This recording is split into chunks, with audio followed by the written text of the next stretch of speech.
You know, building a guitar is nothing more than a series of problems that have to be solved. The key is that you have to solve these problems in the correct order, and that each solution doesn't need to adversely affect the solution that came before it or the solution that's coming after it. And if you can figure out how to do that, you got a pretty good chance at building a good guitar. You know, I mentioned in my first video that I've just been making single cuts here lately, and here is the template that I use for my single cuts.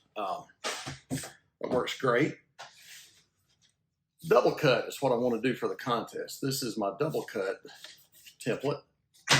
The thing is, I want to do something different than what I've been doing. So I've been, you know, just for several days now, just racking my brain trying to figure out what I'm going to do. But you know, a wise man named Solomon once said that there is nothing new under the sun. And so I think it's time that maybe I take a little inspiration from some existing designs. So let's take a look at double cuts. Like the Gibson SG is an iconic double cut guitar body style. And while it's not completely symmetrical, I want to do something a little more asymmetrical, kind of like a Strat. But I don't want to do a Strat. You know, I've never built an offset guitar, so I'd like to take maybe the Strat shape and add a little element of offset to it and see what we come up with there. And, you know, also we can take some inspiration from maybe some Ibanez basses. They're doing this thing, and Schecter's doing it too, where they take the upper horn and they kind of elongate the upper horn. And so what happens if we just kind of jumble all that together?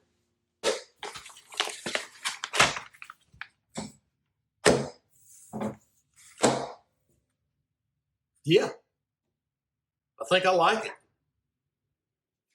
So I drew this out on my computer and I had it printed at my local print shop. And so what I've got to do now is cut this out and go get some plywood and make a template of this. And then that leads me to the next decision, which is what kind of wood are we going to make it out of? And so now I have a basic shape in mind, but that brings me to the next problem. And that is, what kind of wood am I going to build this guitar out of? And you know, there are hundreds, maybe even thousands of wood species from around the world that you could build a quality guitar out of, and it'd be stable and it'd last a long time. But you know what? I think for this build, I'm going to restrict myself to domestic hardwoods. Yeah, I think no exotics, no rosewoods, no mahoganies, no limbas, no, you know, the usual suspects. Only what we can find here that grows here and is harvested here in the United States. You know, the truth is that we really have some nice wood here in North America that is adequate, more than adequate, to build guitars out of. I think a lot of it's overlooked because instrument makers choose to go the exotic route. And I don't have any problem with that. I mean, everything that I've built here lately has been out of that. But, you know, now's a good chance in this competition to just kind of see what you can really make out of what you got available in your own backyard. And so I went to Hobby Hardwood, Alabama. Oh, and I got this guy. Yep. This is ambrosia maple. It's you can see it's been damaged by bugs. It's what makes it ambrosia maple. It's just a species of soft maple, full of bug holes. But these little bugs, when they bore in, they take a fungus with them that causes this discoloration. Now, his lumber is all kiln dried, and it's kiln dried to 150 degrees, so there's no live bugs, no eggs, no anything in here. And so we will, I'll fill every one of these holes with some CA glue, and this will be, I think this will be the body of the guitar. Yeah, let's get that out of the way. And I'm thinking for the neck, I found this. This is a piece of curly cherry.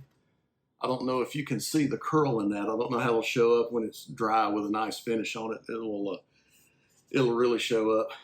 Chatoyance, I think they call that, maybe it's the way the light interacts with the grain of the wood. And so I think we'll make a multi-laminate neck with this maybe being the backbone. And I found this old piece of walnut here, still in the rough, but it's pretty straight.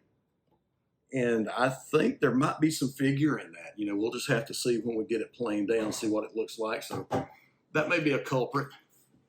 The neck. And then I think we'll use ebony for the fretboard.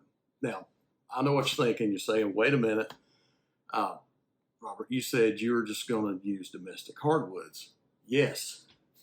Well, here's what I found out the other day. This is persimmon. It grows here in the southeastern United States. This stuff is hard as a rock. They made golf clubs out of this. I mean, that's what, you know, a 3-wood or a 5-wood, you know, it's why they call them woods back in the day. Made out of this. And persimmon is a true ebony, believe it or not. It's called white ebony or American ebony. This piece I found up at Hobby Hardwoods, just kind of discarded off to the side. It's kind of ugly right now, but I think when we plane it and process it, I think it'll make a good fretboard, and it certainly is very, very hard enough to hold frets. All right, so I want to do something special for the top, and I think I'm going to pull this piece out here that's kind of been squirreled away for a little bit and use it. This is redwood lace burl that I had glued up. Right here, this is going to be, I think this will be the top, the exposed side. And we're going to use that for the top. Now, redwood is pretty soft. I mean, I think it's like 450 on the Janka scale or something like that.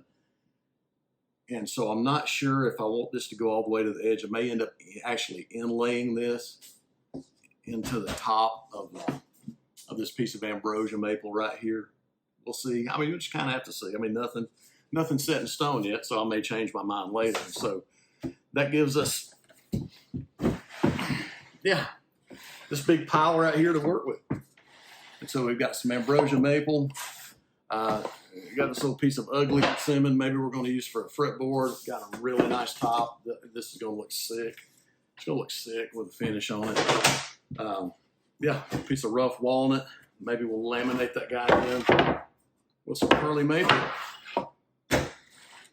And hopefully in the next video, you'll see me outside with the table saw and the planer, and we'll be starting to saw some lumber and build a guitar.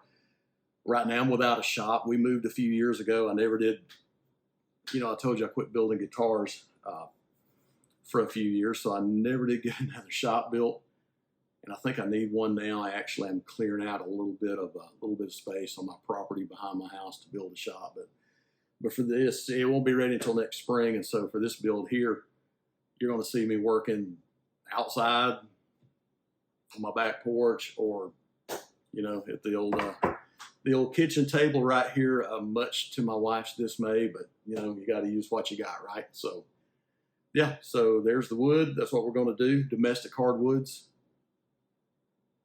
Next video, we'll be doing some planing and cutting. See you then. Thanks.